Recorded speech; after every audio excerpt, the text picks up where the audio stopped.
Viewers এর আগে কিন্তু আমরা দেখেছিলাম ইনফিনিক্সের হট 30, তার মানে হচ্ছে আইফোন 16 প্রো ম্যাক্স। এখন আমরা দেখবো হচ্ছে ইনফিনিক্সের নতুন আরো একটা ডিভাইস আইফোন 16 প্রো ম্যাক্স কে কিন্তু হচ্ছে কম্পিট করার জন্য চলে আসছে ইনফিনিক্সের নোট 30। ইভেন এটার থেকে আরো বেশি ভালো স্পেসিফিকেশন এটাতে, ইভেন এটার থেকে ভালো লুকিং কিন্তু এই নোট 30 তে। আজকে আমরা এইটা নিয়ে বিস্তারিত আলোচনা করব, আপনাদেরকে দেখানোর ট্রাই করব। আসসালামু আলাইকুম ভিউয়ার্স, ওয়েলকাম জানাচ্ছি আরো একটি ব্র্যান্ড নিউ ভিডিওতে। আজকের ভিডিও দেখতে পাচ্ছেন ইনফিনিক্সের আরো একটি নতুন মডেল লঞ্চ হয়ে গেছে ইনফিনিক্সের নোট সিরিজের ইনফিনিক্স নোট 30। আমরা কিন্তু এতদিন দেখেছি হট সিরিজের 20, 30, বাট নোট সিরিজে কিন্তু হুট করে লাভ দিয়ে কিন্তু 30 সিরিজে চলে গেছে। এর আগে কিন্তু আমরা দেখেছিলাম নোট 12, নোট 11 এগুলো দেখেছিলাম, বাট এখন আবার আসছে হচ্ছে নোট 30। এটার স্পেসিফিকেশন ভাই জাস্ট ইনসেন। এখানে কিন্তু ব্যবহার করা আছে G99 এর গেমিং প্রসেসর, 45 ওয়াটের চার্জার, ডুয়াল স্পিকার, তাও আবার JBL সাউন্ড সাপোর্টেড। এই সব কিং ফিচার নিয়ে আজকে চলে আসলো ইনফিনিক্সের নোট 30, এবং আজকে আপনাদের জন্য একটা বেস্ট প্রাইজে দিব হচ্ছে ইনফিনিক্সের নোট 30। এবং আপনারা অবশ্যই সম্পূর্ণ ভিডিওটা দেখবেন। আজকের এই ভিডিওটা দেখলে আপনার পছন্দের ফোনটি হয়ে উঠতে পারে ইনফিনিক্স নোট 30। তো কথা বাড়াবো না, ভিডিও শুরু করবো। আমাদের চ্যানেলটা এখনো যারা সাবস্ক্রাইব করেন নাই, সাবস্ক্রাইব করার পরে পাশে থাকা বেল আইকনটি বাজিয়ে দিবেন, যাতে করে এরকম লেটেস্ট প্রোডাক্ট আমরা চলে নিয়ে আসি আপনাদের জন্য। তো ভিডিও শুরু করা যাক। তো এখান থেকে যদি আমরা আনবক্স করি তাহলে কিন্তু দেখতে পারবো ভিতরে দেওয়া আছে হচ্ছে, তো এখানে কিন্তু দেখতেই পাচ্ছেন 45 ওয়াটের চার্জার প্লাস স্পেসিফিকেশন সব লেখা আছে। আমরা সাইডে রাখলাম, এটা দেখি ভিতরে কি দেওয়া আছে। তো ফোনটা কিন্তু আমার কাছে একটু ভারী ভারী মনে হলো, এটা নিয়ে কথা বলবো অবশ্যই। এবং এখানে কিন্তু দেখতে পাচ্ছেন ওয়ারেন্টি কার্ড, তার পাশাপাশি ভিতরে কিন্তু একটি স্ক্রিন প্রোটেক্টর দেওয়া আছে। ও মাই গড। সো দেখতেই পাচ্ছেন এখানে কিন্তু একটি স্ক্রিন গার্ড দেওয়া আছে, মানে হচ্ছে স্ক্রিন পরিষ্কার করার মতো একটা হচ্ছে পেপার দেওয়া আছে। এবং এখানে কিন্তু একটা হাই কোয়ালিটির দেখতেই পাচ্ছেন গ্লাস দেওয়া আছে এখানে। এবং ভিতরে কিন্তু ট্রান্সপারেন্ট একটা কেস দেওয়া আছে। Just look at this case, oh my god. মানে খুবই সুন্দর এবং খুবই হচ্ছে একটা প্রিমিয়াম কোয়ালিটির কেস, একটা হাই কোয়ালিটির কেস দিয়েছে ইনফিনিক্স। কিন্তু এই কাভার, গ্লাস, এইসব বিষয়গুলো কিন্তু খুব ভালোভাবে খেয়াল করে। এবং এখানে কিন্তু দেখতে পাচ্ছেন লেখা আছে সাউন্ড বাই JBL, মানে সাউন্ড কিন্তু হচ্ছে JBL সাপোর্ট করে থাকে। এবং এখানে কিন্তু দেওয়া আছে একটি 45 ওয়াটের ওয়্যার্ড চার্জার, মানে হচ্ছে এখানে আপনি type A to type C কেবলটা অ্যাভেলেবল পেয়ে যাবেন। এবং এখানে কিন্তু 45 ওয়াটের একটা চার্জার, 18,000 টাকা বাজেটে আপনাকে 45 ওয়াটের চার্জার দিচ্ছে। এটা কিন্তু একটা ভালো একটা বিষয়, আমরা কিন্তু এর আগে দেখি নাই এত কম দামে আপনাকে কোনো কোম্পানি এত ভালো কোয়ালিটির চার্জার দিচ্ছে। সো ফাইনালি কিন্তু আমরা চলে আসলাম ডিভাইসটাতে। Look at this device, oh my god, just look at this. ভাই রে ভাই, লুকিংটা কিন্তু খুবই ইন্টারেস্টিং। পিছনে কিন্তু পুরোপুরি একটা গ্লাস বডি দেওয়া আছে এবং সাইডটা কিন্তু হচ্ছে প্লাস্টিক ফ্রেম। ব্যাক সাইডটা কিছুটা সিমিলার লাগতেছে হচ্ছে টেকনো স্পার্ক 10 প্রোর মতো, সেম কালার দেখতে পাচ্ছেন। এখানে ডিজাইনটা একটু অন্যরকম, এখানকার ডিজাইনটা একটু অন্যরকম ক্যামেরা বামটাতে। আর সাইডে কিন্তু দেওয়া আছে প্লাস্টিক ফ্রেম। তো দেখতে পাচ্ছেন সামনে কিন্তু দেওয়া আছে আপনার হচ্ছে একটি পাঁচ হোল ক্যামেরা, এবং ব্যাক সাইড সবকিছু মিলিয়ে কিন্তু ইন্টারেস্টিং লুকিং আমরা পেয়েছি। ফোনটা একটু স্লাইটলি ভারী, এবং আমরা আপনাদেরকে সরাসরি স্পেসিফিকেশনে মুভ করে নিয়ে যাবো এবং এখন দেখানোর ট্রাই করবো ফুল স্পেসিফিকেশন কেমন। ইনফিনিক্স নোট 30 ইনহ্যান্ড ফিলের কথা বলতে গেলে এখানে কিন্তু একটি বড় সড়ো সাইজের ডিসপ্লে ব্যবহার করা আছে, 6.78 ইঞ্চি হিউজ ডিসপ্লে এটা। তার পাশাপাশি কিন্তু ফোনটা একটু ভারী, 219 গ্রাম এটার ওজন। 219 ভাই, লিটারেলি 219 গ্রাম হলেও কিন্তু হাতে কিন্তু ফিল হচ্ছে না যে এত ভারী ফোনটা।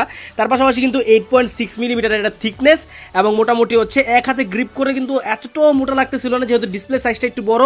যাদের হাতটা একটু ছোট তাদের কিন্তু মনে হতে পারে একটা বড় সড়ো কোনো কিছু হাতে নিয়েছেন। সাইডের ফ্রেমটা কিন্তু টোটালি অ্যালুমিনিয়াম বা প্লাস্টিক বলতে পারেন আপনি, একদম টোটালি। এবং পিছনে কিন্তু ব্যবহার করা আছে NEG গ্লাস প্রোটেকশন। এখানে কিন্তু কর্নিং গরিলা গ্লাসের কোনো প্রোটেকশন নাই, তার মানে হচ্ছে আপনি ফেলে দিলে কিন্তু একটা রিস্ক থেকেই যাচ্ছে। সো মোটামুটি ইনহ্যান্ড ফিলের কথা বলতে গেলে ডিসপ্লে একটু বড় হলো, সবকিছু মিলে ডিজাইন মিলে কিন্তু আমার কাছে ভালো লাগছে খুব। বাটন এবং পোর্টসের কথা বললে কিন্তু অলমোস্ট সবকিছু আমরা এখানে অ্যাভেলেবল পাচ্ছিলাম। রাইট সাইডে কিন্তু আমরা পেয়ে যাচ্ছিলাম হচ্ছে ডুয়াল স্পিকারের যে মেইন স্পিকার সেটা, মাঝখানে কিন্তু পেয়ে যাচ্ছিলাম USB type C port charge করে নেওয়ার জন্য অবভিয়াসলি। তার পাশাপাশি কিন্তু পাচ্ছিলাম হচ্ছে নয়েজ ক্যান্সেলেশন মাইক্রোফোন। তার পাশাপাশি আমাদের সবার প্রিয় হেডফোন জ্যাকটা কিন্তু আমরা এখানে অ্যাভেলেবল পেয়ে যাচ্ছিলাম। অন দ্য রাইট সাইড যদি আমরা চলে আসি তাহলে কিন্তু দেখতে পাবো রাইট সাইডে দেওয়া আছে হচ্ছে ভলিউম আপ ডাউন বাটন আর পাওয়ার অন অফ বাটন। এবং এই পাওয়ার অন অফ বাটনটা হচ্ছে সাইড মাউন্টেড ফিঙ্গারপ্রিন্ট হিসেবে কাজ করে, এবং যথেষ্ট ফাস্ট এবং অ্যাকুরেট ছিল ফিঙ্গারপ্রিন্টটা। এবং ফিঙ্গারপ্রিন্টের ক্ষেত্রে আমার কাছে মনে হয়েছে কিছুটা ইমপ্রুভমেন্ট নিয়ে আসছে ইনফিনিক্স। গতবারে যেরকম টাচ রেসপন্স একটু কম ছিল, তার পাশাপাশি হচ্ছে একটু লেটেন্সি ছিল, যে বিষয়গুলো এখন কিন্তু একদমই দেখা যায়নি আজকে যখন আমি টেস্ট করতেছিলাম আর কি। তার পাশাপাশি কিন্তু লেফট সাইডে পেয়ে যাচ্ছেন হচ্ছে আপনার গিয়ে সিম ইজেক্টর ট্রে, যেখানে আপনার দুইটা সিমের পাশাপাশি ডেডিকেটেড SD কার্ড স্লটও অ্যাভেলেবল পেয়ে যাচ্ছেন। এবং এখানে একটা ইন্টারেস্টিং ফ্যাক্ট হচ্ছে এখানে দেখতে পাচ্ছেন সিমের মধ্যে কিন্তু হচ্ছে একটা ব্যান্ড দেওয়া আছে। ব্যান্ড মানে হচ্ছে এখানে কিন্তু IP রেটিং আপনারা পাচ্ছেন, মানে ডাস্ট এবং হচ্ছে স্প্ল্যাশ প্রুফ, মোটামুটি ছিটাফোটা পানির পড়লে বেঁচে যাবে ফোনটা। তার পাশাপাশি উপরের দিকে কিন্তু দেওয়া আছে হচ্ছে সেকেন্ডারি স্পিকার, এবং এই স্পিকারটা হচ্ছে দুইটাই কিন্তু JBL সাপোর্টেড, তার মানে হচ্ছে JBL এর স্পিকার ব্যবহার করা এখানে। সাউন্ড এবং লাউডনেস, ক্রিসপিনেস এগুলো অবশ্যই অনেক ভালো হওয়ার কথা, আমরা টেস্ট করবো, আপনাদেরকে দেখাবো। সো উপরে কিন্তু আর কিছু অ্যাভেলেবল না, এখানে কিন্তু চাইলে নয়েজ ক্যান্সেলেশন মাইক্রোফোনটা দিতে পারতো সেকেন্ডারি, যেটা এখানে কিন্তু ইনফিনিক্স ক্লেম করতেছে AI secondary noise cancellation cancellation microphone এখানে অ্যাভেলেবল আছে, যার কারণে আপনি যখন ফোনে কথা বলবেন তখন কিন্তু হচ্ছে বাইরের এক্সট্রা নয়েজগুলো অপর পাশে কেউ শুনতে পারবে না। এটা কতটুকু কাজ করে এটা আমরা টেস্ট করবো এবং আপনাদেরকে দেখানোর ট্রাই করবো।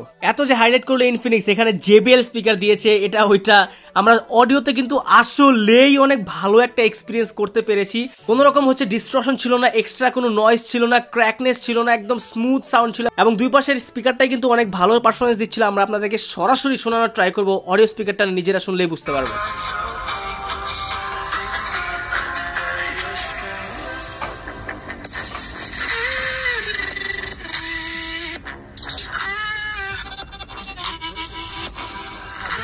এখন কথা বলা যাক ইনফিনিক্স নোট 30 ডিসপ্লে সেকশন নিয়ে। ডিসপ্লেতে আমরা আসলে দেখতে পারবো একটা বড় সড়ো ডিসপ্লে ব্যবহার করা আছে, 6.78 ইঞ্চির এটা ডিসপ্লে সাইজ। এখনকার মতো দেখা আমার সবচেয়ে বড় সড়ো ডিসপ্লের মধ্যে একটা অ্যান্ড্রয়েড ফোনের মধ্যে 6.78 ইঞ্চি হিউজ। এখানে কিন্তু 120 হার্জের রিফ্রেশ রেট ব্যবহার করা আছে এবং 240 হার্জের টাচ স্যাম্পলিং রেট ব্যবহার করা আছে এবং এখানে কিন্তু 580 নিটসের পিক ব্রাইটনেস। 580 নিটস একটু কম হয়ে গেল না? হ্যাঁ, সূর্যের নিচে সরাসরি গেলে কিন্তু একটু কষ্ট হবে আপনাদের ইউজ করতে। অন্যদিকে পিপিআই ডেন্সিটি কিন্তু আবার ব্যালেন্স আছে, 396 পিপিআই ডেন্সিটি ব্যবহার করা, যার কারণে কিন্তু এতটা প্রবলেম হওয়ার কথা না। মোটামুটি অ্যাডজাস্ট করে কিন্তু আপনারা ইউজ করতে পারবেন অনাহাসেই। এখানে কিন্তু ব্যবহার করা আছে 86%-এর উপরে স্ক্রিন টু বডি রেশিও। দেখতেই পাচ্ছেন উপরের দিকের যে ব্রেজিলিয়া এগুলো কিন্তু হচ্ছে অ্যাভারেজলি যেরকম আমরা এই বাজেট সেগমেন্টে দেখি 17,000-18,000 টাকা বাজেটে যেরকম আমরা দেখি এরকমই পাচ্ছিলাম। নিচের দিকের যে চিনি এরিয়া সেটা একটু স্লাইটলি মোটা, তারপরে মোটামুটি অ্যাডজাস্ট করে নেওয়ার মতো, যেহেতু বড় ডিসপ্লে মোটামুটি প্রবলেম হবে না আমি আশা করি। তার পাশাপাশি এই বাজেটের মধ্যে কিন্তু 120 হার্জ দেওয়া মানে একটা ভালো বিষয়। 120 হার্জ দেওয়ার কারণে কিন্তু মোটামুটি একটা ভালো এক্সপিরিয়েন্স পাওয়া যাবে হচ্ছে phone swipe up swipe down করার ক্ষেত্রে। রেগুলার ইউসেজে কিন্তু এটার ডিফারেন্স আপনারা বুঝতে পারবেন। যেহেতু ব্যাটারি ব্যাকআপটা মোটামুটি ভালো, এগুলো ব্যাটারি অনেক হাই কোয়ালিটির হয়ে থাকে, তাহলে কিন্তু হচ্ছে ওরকম প্রবলেম হবে না আপনার বেশি রিফ্রেশের থাকলেও। আর আদারওয়াইজ আমরা যদি বলি কন্টেন্ট ওয়াচিং এর কথা, মোটামুটি আপনি হচ্ছে HDR ভিডিও কন্টেন্ট ওয়াচিং করতে পারবেন। এখানে কিন্তু ওয়াইড ব্যান্ড L1 সাপোর্টটা অ্যাভেলেবল আছে, যার কারণে কিন্তু নেটফ্লিক্সে স্ট্রিমিং করার ক্ষেত্রেও কিন্তু মোটামুটি ভালো একটা HDR কন্টেন্ট আপনি ওয়াচিং এর এক্সপিরিয়েন্স পেয়ে যাবেন। এখানে কিন্তু দেখতে পাচ্ছেন ডিসপ্লের কালার কন্ট্রাস্ট সেগুলো কিন্তু অনেক বেশি অ্যাকুরেট ছিল, একদমই হচ্ছে ব্রাইট এবং হচ্ছে একটা অ্যাকুরেট কালার দিচ্ছিল, পপ আপ কালার দিচ্ছিল একটু, যেগুলো কিন্তু আমাদের হচ্ছে দেখতে খারাপ লাগতেছিল না এবং পারফরমেন্সের ক্ষেত্রে আমরা একটা ভালো এক্সপিরিয়েন্স পাচ্ছিলাম, আপনারাও পাবেন। এবং ডিসপ্লেটা কিন্তু ওভারঅল মাল্টিটাস্কিং বলতে পারেন অথবা হচ্ছে মুভি ওয়াচিং এর কথা বলেন, কন্টেন্ট ক্রিয়েটিং, কন্টেন্ট ওয়াচিং সবগুলোর ক্ষেত্রে কিন্তু মোটামুটি একটা ভালো এক্সপিরিয়েন্স দিবে। সো যারা যাচ্ছেন অবশ্যই কিন্তু দেখতে পারেন। সো এখন চলে আসা যাক এই ফোনটার ক্যামেরা সেকশনে। ক্যামেরা সেকশনে আমরা আসলে দেখতে পারবো ট্রিপল রিয়ার ক্যামেরা সেটআপ ব্যবহার করা আছে এবং ক্যামেরার ডিজাইনটা কিন্তু আসলে একটু ইন্টারেস্টিং, সেটআপটাও কিন্তু একটু ইন্টারেস্টিং, সুন্দর লাগে দেখতে। এবং এখন দেখতে পাচ্ছেন এই রিং লাইটের যে ডিজাইনের মতো একটা ফ্ল্যাশ লাইট দেওয়া আছে, যেটা কিন্তু আরো একটু ইন্টারেস্টিং দেখায় আপনার ফোনের ডিজাইনের ক্ষেত্রে। তার পাশাপাশি হচ্ছে আপনার গিয়ে মেইন ক্যামেরা ব্যবহার করা 64 মেগাপিক্সেলের এবং সেকেন্ডারি ক্যামেরা হচ্ছে 2 মেগাপিক্সেলের ডেপথ সেন্সর এবং থার্ড ক্যামেরা হচ্ছে QVGA সেন্সর। এবং এখানে কিন্তু 64 মেগাপিক্সেল মেইন ক্যামেরা সেন্সর হচ্ছে অমনিভিশনের একটি সেন্সর ব্যবহার করা, যেটা মোটামুটি ভালো কোয়ালিটির ছবি প্রোভাইড করে থাকে। আমরা আপনাদেরকে সরাসরি ক্যামেরা টেস্ট করে দেখাবো আর ছবি কোয়ালিটি কেমন সেটা দেখানোর ট্রাই করবো এখন। সো দেখতে পাচ্ছেন আমাদের সামনে কিন্তু ক্যামেরাটা ওপেন হয়ে গেলে আমরা কিন্তু এখান থেকে একটা ছবিও তুলে ফেললাম। আমরা কিন্তু সবসময় সরাসরি ছবি তুলে ট্রাই করে দেখাই আপনাদেরকে যে ছবির কোয়ালিটি কেমন আসে। ছবিতে কিন্তু শার্পনেস ডিটেলস কিন্তু যথেষ্ট ভালো ছিল। 64 মেগাপিক্সেল অমনিভিশনের সেন্সর অনুযায়ী কিন্তু একটা ভালো ডিটেলসই আমরা পাচ্ছিলাম ছবিতে। কালারের কথা বলতে গেলে একটু রেডিশ কালারটা বেশি টোন করতেছিল আর কি, বেশি রেডিশ কালারটা ফুটাইতেছিল বেশি এবং ন্যাচারাল কালারে একটু ঘাটতি দেখতে পাচ্ছিলাম, যদিও এখানে আর্টিফিশিয়াল লাইট কন্ডিশনটা বেশি, তারপর ন্যাচারাল লাইটে কিন্তু আমরা মোটামুটি ভালো ছবি পেয়েছি। ওভারঅল মেইন ক্যামেরার ছবির কথা বলতে গেলে মোটামুটি ভালো, কিন্তু বাজেট অনুযায়ী একদম বেস্ট ক্যামেরা ছিল। সো এর আগে কিন্তু আমি মোটামুটি এই বাজেটের মধ্যে এই ক্যাটাগরির ক্যামেরা কিন্তু ইনফিনিক্সে কমই দেখেছি, মোটামুটি ভালো ইমপ্রুভমেন্ট আসছে মেইন ক্যামেরাতে। তার পাশাপাশি কিন্তু এখানে যদি আপনি যান পোর্ট্রেট শটে কিন্তু হচ্ছে ছবি তোলার পরে দেখলাম একটু এজ ডিটেকশনে প্রবলেম করতেছিল। যখন হচ্ছে আপনার সাবজেক্ট থেকে মোবাইলের ডিস্টেন্সটা একটু বেশি থাকে তখন কিন্তু একটু প্রবলেম করে হচ্ছে এজ ডিটেকশনে, দেখতেই পাচ্ছেন অ্যাজ ইউজুয়াল। মোটামুটি দেখতেই পাচ্ছেন সাবজেক্টকে রেখে পিছনে কিন্তু একটু ঝামেলা হইলেও সাবজেক্টকে ক্লিয়ার ভাবে ফোকাস করতে পারতেছিল এবং সামনের থেকে যখন আমরা ছবি তুলবো তখন কিন্তু মোটামুটি একদম অ্যাকিউরেট ছবি কিন্তু এখান থেকে পাচ্ছিলাম, যেটা আমার কাছে মোটামুটি ইন্টারেস্টিং মনে হয়েছে। কালারটা কিন্তু অনেক ভালো ছিল ভাই, সিরিয়াসলি কালারটা কিন্তু অনেক বেশি পপ আপ ছিল, যেটা দেখতে কিন্তু আমার কাছে ইন্টারেস্টিংলি অনেক ভালো লাগছে। তাছাড়া কিন্তু আপনি এখানে কিন্তু মোর অপশনে গেলে অনেকগুলো অপশন এখানে অ্যাভেলেবল পেয়ে যাবেন, স্লো মোশন আছে, প্যানোরামা আছে, তার পাশাপাশি ডুয়াল ভিডিও মোড আছে, টাইম ল্যাপস আছে, ডকুমেন্ট নামে একটা মোড আছে এবং এআর শট নামে একটা মোড আছে, যেটা দিয়ে আপনি হচ্ছে নিজের ইমোজি ক্রিয়েট করে ছবি তুলতে পারবেন। তার পাশাপাশি কিন্তু অনেক ইন্টারেস্টিং ফিল্টার আছে এখানে, যেগুলো আপনি চাইলে ফিল্টার চেঞ্জ করে আপনি নিজের মতো করে ছবি তুলতে পারবেন। তার পাশাপাশি কিন্তু দেখতে পাচ্ছেন নাইট মোড ও সুপার নাইট মোড এখানে অ্যাভেলেবল আছে এবং সুপার নাইট মোডের ক্যামেরাগুলো কিন্তু মোটামুটি একদম শার্পনেস ডিটেলস ভালো ছিল, মোটামুটি অ্যাকুরেট ক্যামেরা এখান থেকে আমরা পাচ্ছিলাম।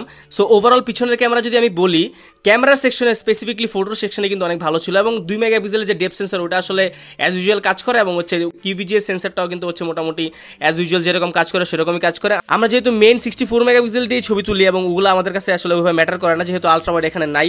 আলট্রাওয়াইড থাকলে হয়তো বা একটু ভালো হতেও পারতো, বাট নো প্রবলেম।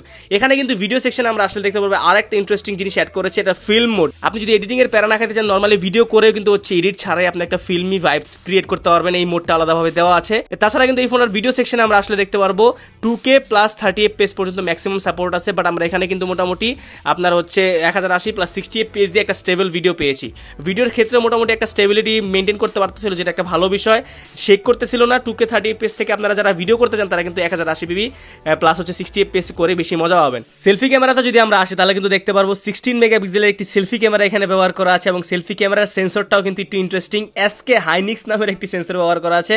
আমি কিন্তু মোটামুটি একদম আননোন এই সেন্সরটার ব্যাপারে, কিন্তু সেন্সর যাই হোক ছবির কোয়ালিটি কিন্তু একদম অ্যাকুরেট ছিল। মোটামুটি কালার কন্ট্রাস্ট একটু বেশি ছিল, কন্ট্রাস্টে ছবি পাচ্ছিলাম আমরা। ছবি আপনার হচ্ছে নর্মালি পিছনে যে কালার ছিল ছবিতে ওই কালারটা কিন্তু এখানে দিতে পারতেছিল না, এখানে কন্ট্রাস্ট দিচ্ছিল বেশি। তবে এখানে কিন্তু আবার হচ্ছে আপনার পোর্ট্রেট শটে আপনার এজ ডিরেকশনটা ভালো ছিল। ডাইনামিক রেঞ্জের ছবিগুলো কিন্তু অ্যাকুরেট ছিল, মোটামুটি আমি ভালো কোয়ালিটির বলবো একদম।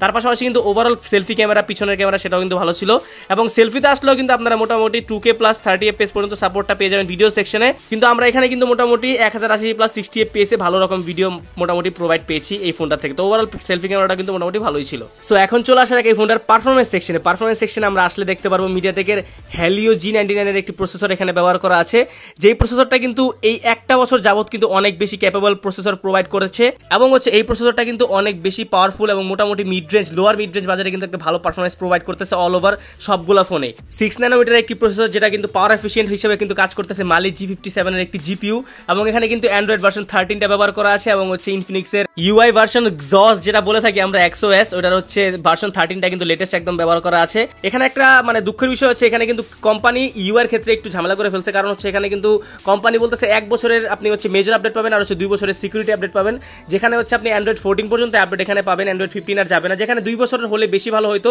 তার পাশাপাশি UFS 2.1 হচ্ছে স্টোরেজ টাইপ মোটামুটি অ্যাভারেজলি আমি মনে করবো ঠিকঠাকই আছে, এবং পারফরমেন্সের কথা বলতে গেলে গেমিং পারফরমেন্সে বলতে গেলে একদম ভালো লেভেলের ব্যাকআপ আপনারা পাবেন। G99 কিন্তু আমরা এর আগেও দেখেছি মোটামুটি পাবজিতে 40 FPS একদম লকভাবে একদম পারফর্ম করে থাকে, যেটা হচ্ছে আপনাকে একটা স্টেবল পারফরমেন্স প্রোভাইড করে থাকে সবসময়ের মতোই। এবং আপনারা কিন্তু হচ্ছে কল অফ ডিউটি এবং ফ্রি ফায়ারও কিন্তু একটা ভালো ব্যাকআপ পাবেন। ফ্রি ফায়ার স্পেশালি যারা হাইয়ার গ্রাফিকে খেলতে যাচ্ছেন তারা কিন্তু এই ফোনটা অবশ্যই পিক করতে পারেন। তার পাশাপাশি কোম্পানি কিন্তু এখানে আবার হচ্ছে অন্যদিকে হাঁটতেছে, এখানে কিন্তু ব্লোটওয়্যার ভরে দিয়েছে কিছু, যেটা দেখতে অনেকের একটু বিরক্ত লাগতে পারে, বাট না, আমরা যারা রেগুলার ইউজার আছে তাদের কিন্তু এই ব্লোটওয়্যার এত মানে মাথা কামানোর টাইম নেই। তারপরও এক্সট্রা অ্যাপসগুলো আপনি চাইলে আনইনস্টল করে নিতে পারেন। সো পারফরমেন্সের কথা যদি আমি বলি, সবকিছু সাইডে রেখে পারফরমেন্স এবং হচ্ছে UI সবকিছু মিলাই ছিল, কিন্তু ওভারঅল অনেক বেশি ভালো একটা ফোন আপনারা পেতে পারেন এই ফোনটা পারচেজ করলে। ভিউয়ার্স, আমরা কিন্তু এতক্ষণ যাবত ট্রাই করলাম আপনাদেরকে এই ফোনটার ফুল স্পেসিফিকেশন বলার। ভাই, এটার পারফরমেন্স ইনসেইন লেভেলের, এটার ব্যাটারি ব্যাকআপ, চার্জিং ব্যাকআপ সেটাও কিন্তু ইনসেইন লেভেলের। 5000 mAh এর একটি বিগ ব্যাটারি এই ফোনটাতে ব্যবহার করা আছে, এবং ফোনটার সাইজ যেহেতু একটু হেভি, একটু মোটা সোটা ফোনটা, সেক্ষেত্রে কিন্তু ব্যাটারি ব্যাকআপটা আপনারা অবশ্যই বেশি পাবেন, এবং চার্জিং স্পিডে কিন্তু একটি 45 ওয়াটের চার্জার এই প্রথম কিন্তু আমরা দেখলাম 18,000 টাকা বাজেটের মধ্যে আপনার কোনো কোম্পানি দিচ্ছে 45 ওয়াটের চার্জার। ভাই, জাস্ট স্যালুট টু ইনফিনিক্স। তারা কিন্তু এই নোট 30 সিরিজে আপনার হচ্ছে চার্জারের পাশাপাশি হচ্ছে চার্জিং ব্যাকআপে অনেক বেশি হচ্ছে গুরুত্ব দিয়েছে। ইভেন ইনফিনিক্স নোট 30 প্রোতে কিন্তু অনেক স্পেশাল ফিচার আসছে চার্জিং ব্যাকআপ, চার্জার নিয়ে, সেগুলো নিয়ে আমরা নেক্সট ভিডিওতে আলোচনা করবো যখন নোট 30 প্রো রিভিউ আসবে। 5000 mAh এর ব্যাটারি, একদিন কিন্তু হচ্ছে হেভি গেম খেললে আপনারা কিন্তু 8 থেকে 9 ঘন্টা স্ক্রিন টাইম প্রায় অ্যাভেলেবল পেয়ে যাবেন এই ফোনটাতে, মানে হিউজ একটা ব্যাকআপ এই ফোনটাতে আপনারা পাবেন চার্জিং এর ক্ষেত্রে। আর যদি নরমাল ইউজ করেন তাহলে কিন্তু 2 দিন অনায়াসেই ব্যাকআপ পেয়ে যাবেন। এটার চার্জিং ব্যাকআপ ভাই জাস্ট ইনসেইন। তো কোম্পানি কিন্তু ক্লেম করতেছে এই ফোনগুলোতে কিন্তু স্পেশাল আপনার চার্জিং ফিচার্স গুলো দেওয়া হয়েছে। আমরা এখন চলে আসবো এটার আপডেট প্রাইসে। হ্যাঁ, 8/128GB 8/256GB দুইটা ভার্সন বাংলাদেশে আসছে। 8/128 এর অফিশিয়াল প্রাইস হচ্ছে 18,990 টাকা, 19,000 টাকা অফিশিয়াল প্রাইস 8/128, এবং হচ্ছে 8/256 হচ্ছে 23,990। বাট দরকার নাই তো ভাই, 5,000 টাকা বেশি দিয়ে আপনার কেন 24,000 টাকা আপনি 8/256 নেবেন, যেখানে আপনাকে হচ্ছে ডেডিকেটেড সবকিছু দিয়ে দিচ্ছে। 8/128GB 18,990 প্রাইস, সেখান থেকে পাক্কা 1,000 টাকা ডিসকাউন্ট, 1,000 টাকা ডিসকাউন্ট কিন্তু আমাদের কাছে পাচ্ছেন। রাখবো হচ্ছে মাত্র 17,990। 17,990 আপনি কি পাচ্ছেন? G99 এর গেমিং প্রসেসর, 120 হার্জের ডিসপ্লে, তার পাশাপাশি পাচ্ছেন 45 ওয়াটের চার্জার, তার পাশাপাশি ডুয়াল স্পিকার সাপোর্টেড, তাও আবার সাউন্ড বাই JBL। ভাই মানে এই বাজেটের মধ্যে আমি মনে করি যে ইনফিনিক্স তাদের আগের মডেল হট 30 কে কিল করে হচ্ছে নতুন স্টেটমেন্ট ক্রিয়েট করেছে এই নোট 30 দিয়ে। অবশ্যই আপনারা যারা যাচ্ছেন নিতে আমাদের বসুন্ধরা সিটি আউটলেটে চলে আসবেন। বসুন্ধরা সিটির level 5 block B shop number 55 AZ international আমাদের দোকানের নাম। অবশ্যই আপনারা যারা চাচ্ছেন আসতে দেখতে পারেন। সো আমি আর কথা বাড়াবো না, আমি আজকে হিমেল এখান থেকে বিদায় নিব। দেখা হবে পরবর্তী কোনো ভিডিওতে, নতুন কোনো ভিডিও নিয়ে, নতুন কোনো প্রোডাক্ট নিয়ে। সে পর্যন্ত ভালো থাকবেন, সুস্থ থাকবেন, আল্লাহ হাফেজ।